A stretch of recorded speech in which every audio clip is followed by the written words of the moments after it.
In order to be able to successfully deliver a project in a company, you need to know the overall project organizational structures and the overall company's organizational structures. You need to know the framework within which the project will be delivered. What is the project's organization? Who do you report to? Who does your business sponsor report to? What is the power, what is the authority that you as a project manager have? What's the power and authority that your project sponsor has? Is this a hierarchical organization? Is this a project-driven organization? Is this a matrix-based organization? What is the overall framework within which the organization is structured, and what is the structure? How do projects get delivered? How do projects get initiated? How do projects get accepted? What is the organizational culture? Is this a do everything at all costs to maximize profit company? Is this a company that values employee participation? What is the culture? How does the organization work? What makes the organization work? What makes the organization successful? You need to be aware of the overall organizational infrastructure, culture, norms, and you need to ensure that your project organizational structure, norms, and infrastructure is consistent with, or at least when it's not consistent with the organizational structures, you have processes in place to deal with those incompatibilities. One of the key elements of ensuring your project is going to be successfully organized is to understand the overall organizational framework.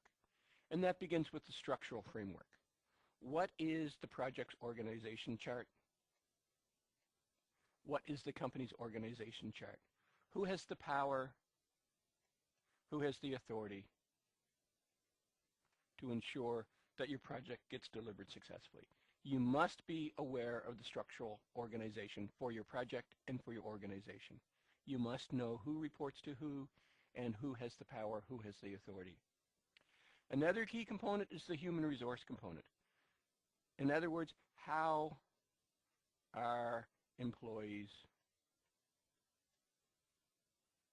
treated? What is the organizational norm? Are individual and career aspirations more important than specific project and maybe even organizational aspirations? Do employees come first? And with happy employees, successful organizations follow? Or is this an organizational focused company where satisfying organizational and project requirements comes first and then individual and career aspirations come second? What is the work ethic in the organization? Is this a 40-hour week company, or is this a 45 or 50 or 50, 65 or 80-hour based company? Is this a company where overtime is expected, almost demanded, or is this an organization where overtime is frowned upon because the belief is people are more effective when they're well rested and happy in their overall organization and in their individual private life? What's the attitude in the company for training versus work? Is it more important to ensure our employees are successfully trained, appropriately trained, have all of the necessary skills before they start on a job?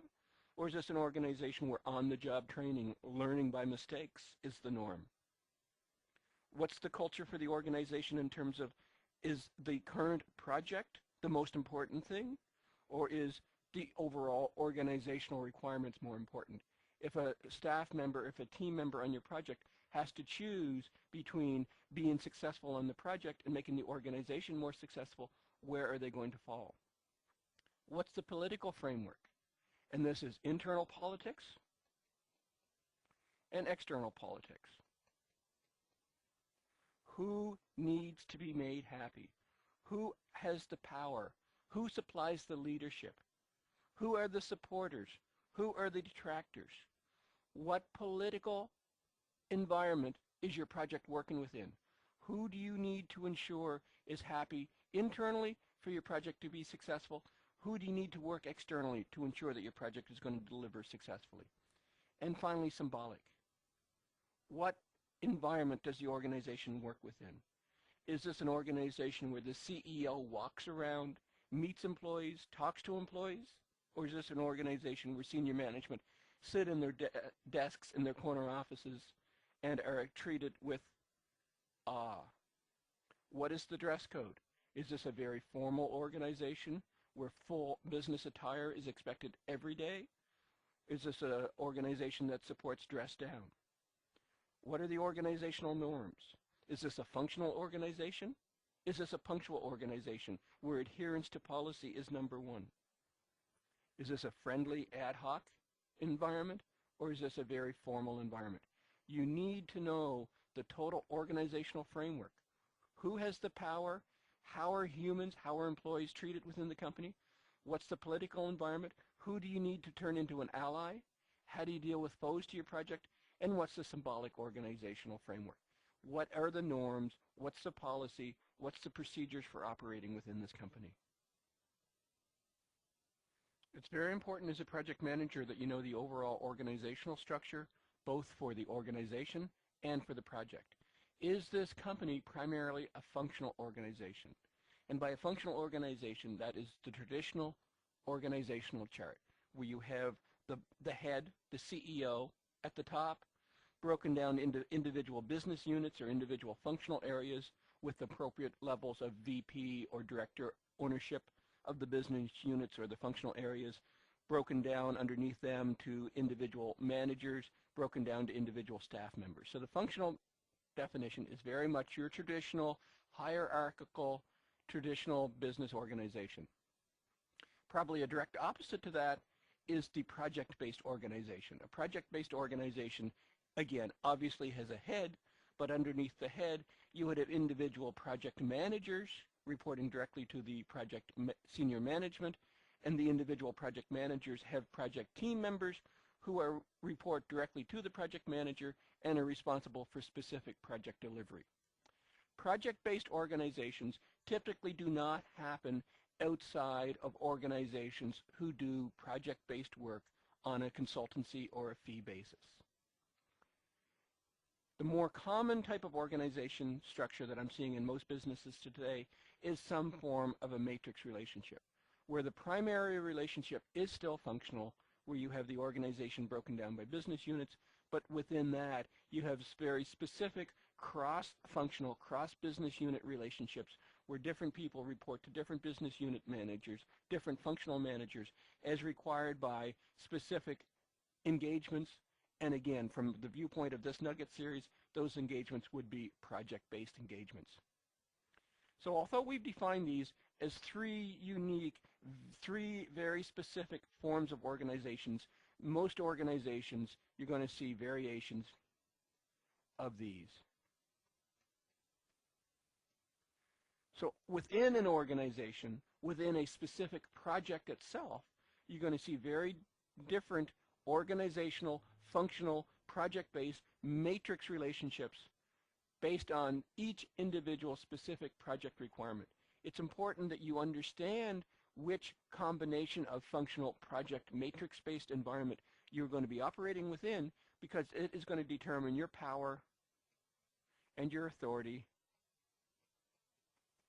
within which you can affect project success. If you are in a project-based organization, you have more or less ultimate power to ensure your project is successful. If you're in a functional organization, you may have limited power within which to enact specific project success factors. And a matrix is going to be a hybrid of that. We will discuss each of these organizational structures in much more detail throughout this nugget. A functional organization is very much traditional organizational structure, where you have your business head, your CEO, your president, whatever the main functional ownership for the company is going to be. And then that will break down into the number of business units. So we have business unit 1, 2, 3, 4. There may be also specific specializations. So this is a business unit dealing with customer-facing, customer-facing, customer-facing. And the specialization may be internal accounting, internal IT, or whatever the various organizational specializations may be. Then within each of our business units and our specializations, we do the appropriate levels of breakdown to management, through to staff, and so on throughout an organization. So a functional organization is very much the traditional business organization chart, company organization chart that everybody is familiar with. From a project viewpoint, which is what we're focused on in this nugget, When you're working within a functional business unit, a functional organization, typically the projects themselves are delivered within a specific functional area. So let's assume this business unit has a need for a project. Because we're operating in a functional area, the project itself is traditionally going to be limited to that particular business unit. Obviously, a project needs a project manager, so this line manager gets assigned project management responsibilities as well. And that's one of the key components to project delivery in a true functional environment is a existing manager takes on the responsibilities of project management. And then within the project team, individual team members, and I'm going to put X's through them, not that they're being eliminated, but to identify that they are being tagged with project delivery responsibilities. So here we have an existing functional manager taking on additional project management responsibilities, and members of that functional organization being identified as the participants, as the team members for the project team. Now, depending on how the functional organization is structured, these team members may be the same as the functional manager, in addition to their normal duties as assigned, have additional project-based responsibilities, or they may be relieved of their routine, day-to-day functional responsibilities and become focused on the project environment. The key to project delivery, as I said, in a functional environment is the project is traditionally delivered within the business function. So this business unit manager retains ownership, retains responsibility for the project, and identifies the entire project team within his or her specific business unit. On first review, a project organization may look very much the same as a functional organization. We still have a business head, the CEO, the president, and reporting to them we have a number of project managers. Within the project managers, we have a breakdown for specific functional managers or line managers. I'm calling them project leads. And then reporting to the project leads are the project staff. So how is this different from a functional organization? The difference being these are direct, focused project managers. These direct reports to the head do not have any functional responsibilities, do not have any business responsibilities. They are bona fide project managers whose only responsibility to the organization is the delivery of projects. Similarly, the project leads do not have other business functional responsibilities. They are focused on project delivery. As well, the project staff themselves are focused on project delivery. So obviously, I think, a project-based organization is 100% focused on project delivery. Project managers are focused, dedicated, committed to individual projects. They do not have any other responsibilities, and the entire team is focused on project-based delivery. As mentioned in the introduction to this nugget, a project organization typically does not exist in a traditional business environment. A project-based organization is traditionally limited to organizations that deliver projects professionally, i.e. consulting firms and other organizations that do project-based work on contract basis for organizations. And because their focus is on project delivery is what allows them to have dedicated project managers and dedicated team members whose only focus is on the actual delivery of the project itself. The more common form of organizational structure from a project delivery viewpoint is some form of matrix structure. In this particular discussion, we're going to discuss a weak matrix. Matrix structures start with traditional functional structures. So this is the same organization chart that we discussed a few minutes ago in terms of the pure functional organization and the functional delivery of projects. The difference being, in a weak matrix, one of the business units identifies the need for a project and identifies traditionally one of the management levels as being the project manager.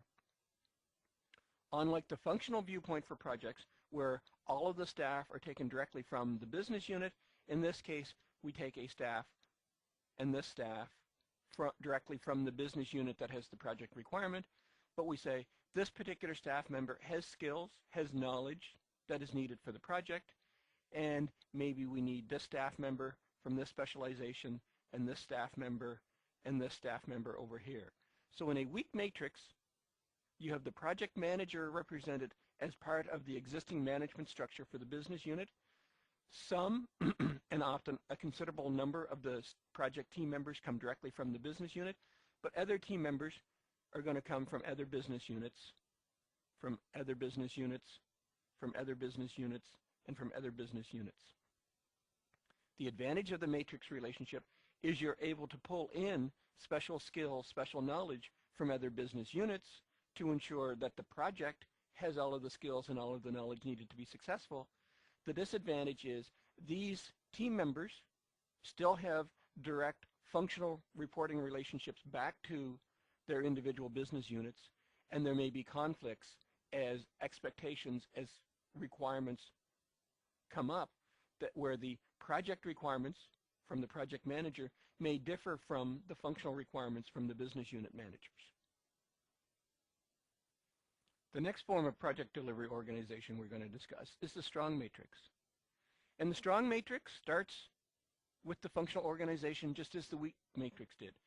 The key difference between a strong matrix and the weak matrix that we just discussed is instead of having the project management responsibilities assigned to one of the existing line managers, in a strong matrix relationship, traditionally within the business unit, there is an assigned project manager, and this person is part of the business unit but has specific project management expertise, specific project management knowledge, and is dedicated to project management. The rest of the weak matrix relationship, or the strong matrix relationship, is very much the same. We bring in team members from various parts of the organization, and we use the appropriate skills from these team members from this business unit and from this business unit and the core team members from this business unit to ensure the project is delivered successfully. The key differentiator between a strong matrix and a weak matrix is the assignment of a dedicated, focused, trained, skilled project manager, where this staff project manager has the time, has the skills, has the attention, has the focus, and will be working on nothing but project delivery, where in the weak matrix, the line manager had both project delivery responsibilities as well as line delivery responsibilities. Now we've discussed the two ends of the spectrum, the weak versus the strong. As with the earlier discussion on the various project organization forms, there is no single definition of a matrix relationship. Is this absolutely a weak? Is this absolutely a strong? Is this a hybrid that falls on this end of the spectrum versus this end of the spectrum versus this end of the spectrum? And the answer is every single project is going to have its own variation of the strong and the weak matrix relationship. In order to compare the pros and cons of each of these organization structurals, functional versus project versus a weak matrix versus a strong matrix, I've put together this comparison grid where we're going to compare skills of the project manager, availability of the project manager, the authority of the project manager, who has budget ownership, i.e. who has the power to influence and impact the project's success, the availability of staff for the project, and the availability of specific skills for the project. And we'll fill in this grid for each one of our various project organizational structures. So in a functional area, if you can remember, in a functional area, the project manager is assigned from the existing line management responsibility. So a going-in assumption is that the PM skills will be limited. And I'm going to put a question mark on that. There's nothing to say that a line manager would not be an excellent project manager, but because their prime responsibility is functional line management, there is no guarantee that they're going to have the appropriate skills to be effective as a project manager. And that's very much unlike the project relationship or the project organization, where these are dedicated, focused project managers. They are trained in the project management skill area. In the weak matrix, we're using the same project manager, that same line manager from the business unit, so the same assumption would apply that the PM skills is potentially limited. The prime responsibility is functional line management, not on project management, where in the strong matrix, we have that dedicated staff project manager, so the assumption is they will have high project management skill sets. In terms of PM availability, in the functional, it's part-time. They have ongoing line responsibilities, so therefore their availability to project management is going to be part-time only. And depending on the importance of, the priority of their line management skills versus the project management responsibilities, that part-time may be very minimal, or it could be substantial, depending again on how their departmental head, their business unit, has defined their responsibilities. From a project organization viewpoint, their only focus is on project management, so they have full-time availability for project management. The weak, the same as the functional, because it is the same manager from the line management area, again, is going to be a part-time, where the strong matrix, the assumption is because they are the staff PM, their availability is going to be 100%. In terms of the authority, in a functional area, it's going to be a wide range. The functional manager is going to be using staff from only within their business unit, so the assumption may be that they will have a high degree of authority over their staff, which may be a very valid assumption, but because we're picking and choosing staff members from everywhere within the business unit, they may have some limited authority over the project team members from the different managers within the business unit, so they may have low control over that. And it'll also vary because the team members are being pulled from existing organizational responsibilities. Their relationship between existing organizational responsibilities and project responsibilities may vary, so therefore, again, there may be a variation of the power and the authority the functional manager is going to have. In a project organization, the PM is going to have full responsibility because the project team members report directly to the project manager for the project and are dedicated only to the project. In a weak matrix, I think the assumption is in the weak matrix, the PM authority is going to be very low. The PM has come in from one business area and is pulling staff from across the entire organization. Typically in a weak matrix, which is one of the reasons it's called weak matrix, is the PM has very low, very limited authority over the project team members. When push comes to shove and the project team members have organizational line responsibilities as well as project responsibilities, because they report to different business units, their line organizational responsibilities come first and project responsibilities come last. In a strong matrix, I would suggest the PM authority is in the medium area. They have some direct responsibility for the team members in their business unit, but because they are also pulling in team members from other business units, they may have limited responsibilities there. In terms of budget ownership, who has budget ownership? In a functional project, it is the functional manager. So that is a very good relationship. Your boss, if you are a functional project manager, is the person who has overall budget responsibilities. It gets even better in a project environment, in a project organization, where you yourself have direct budget responsibilities. You have been assigned the power and the authority to successfully deliver the project on time. In a weak matrix, it's going to go back to the functional manager again. And in a strong matrix, traditionally, the project manager yourself is going to have the budget responsibilities, but there may be instances where the functional manager may take on the budget responsibilities on your behalf. In terms of staffing availability, in a functional relationship, it is absolute part-time. You are pulling in your team members from other functional responsibilities. Depending on how they're assigned to your project, you may have limited control over how much time they spend on their functional responsibilities and how much they spend on the project responsibilities. Staff availability in a project environment is going to be high. The team members are assigned directly to your project and are responsible only to your project. In the weak matrix, it's going to go back to the part-time as well. They're being pulled from across the entire organization. And again, in the weak matrix, the project manager may have limited power and authority to ensure the team members are reporting to completing project responsibilities. In a strong matrix, experience has shown that it's going to be some part-time and some full-time.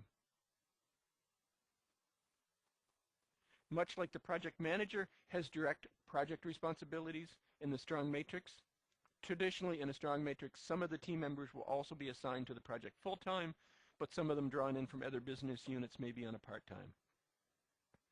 And finally, in our comparison, in the functional area, in terms of staff skills, the expectation is you're going to have a wide range of skills from the staff. They're being pulled in from the functional unit, so traditionally they would have strong knowledge of how the business unit itself functions, but they may have limited specific knowledge to complete their skills and assignments as required for project responsibilities. In terms of staff skills from a project viewpoint, it should be high. They are dedicated project team members, picked, chosen, hired to have the skills necessary to be successful in project delivery. In a weak matrix, because you're pulling in across various business units, you're going to have a wide range of skills. Again, skills should be very focused on business knowledge, business unit knowledge and responsibilities, but may be varied in terms of direct skills related to project delivery, and the same will apply in the strong matrix. It may be a little more focused because, again, if you're having some full-time staff, but the expectation is in a strong matrix, you will have a wide range of skills. So with this comparison grid, you have a pretty good breakdown of the pros and cons of delivering a project in a functional environment versus a project environment versus a weak matrix versus a strong matrix environment. Be aware of the issues, be aware of the concerns raised in this comparison grid when you are assigned project management responsibilities in one of these variations or variation of each of these project organizational structures. One final component we need to look at in terms of project organizational structures is a more detailed look at the organizational structure. What is the corporate identity? How does the corporation see itself in the business environment? Is it seen as a leader? Does it see itself as a leader?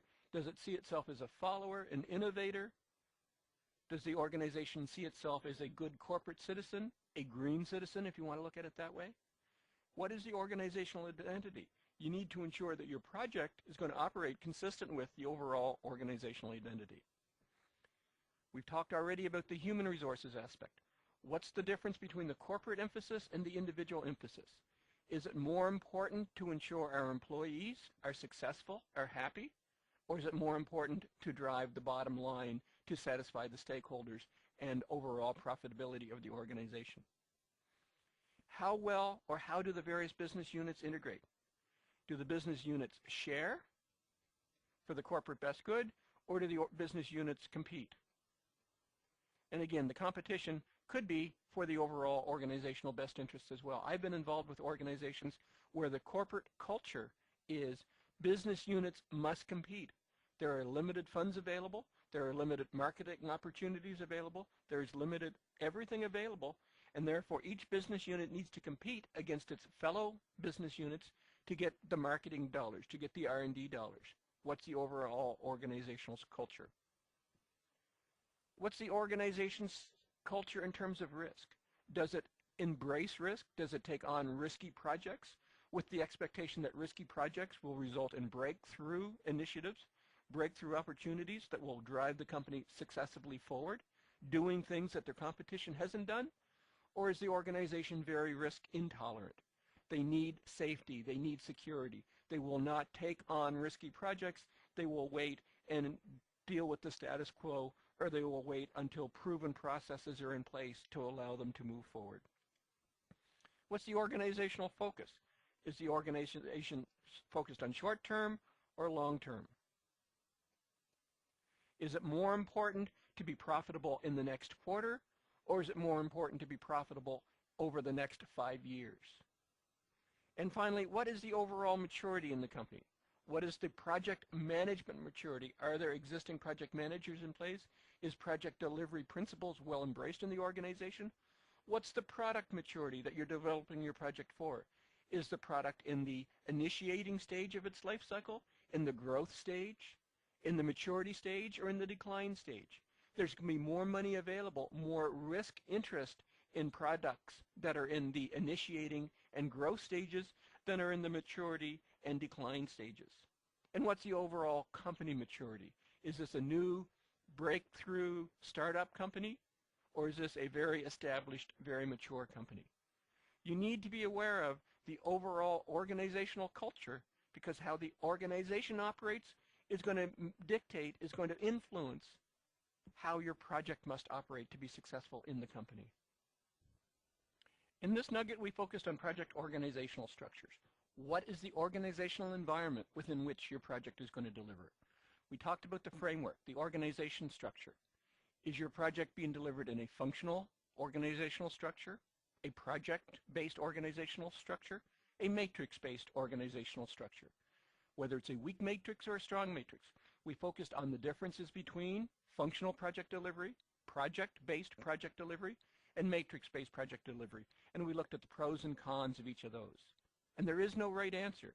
There is no answer that says a weak matrix, a strong matrix, a project, a functional type project relationship is right. It's simply important that you know which environment you're working within, and you understand the pros and cons, the consequences of dealing within each of those. We developed the effective project structure and the management structures in place, and we looked at the organizational culture. What is the organizational culture?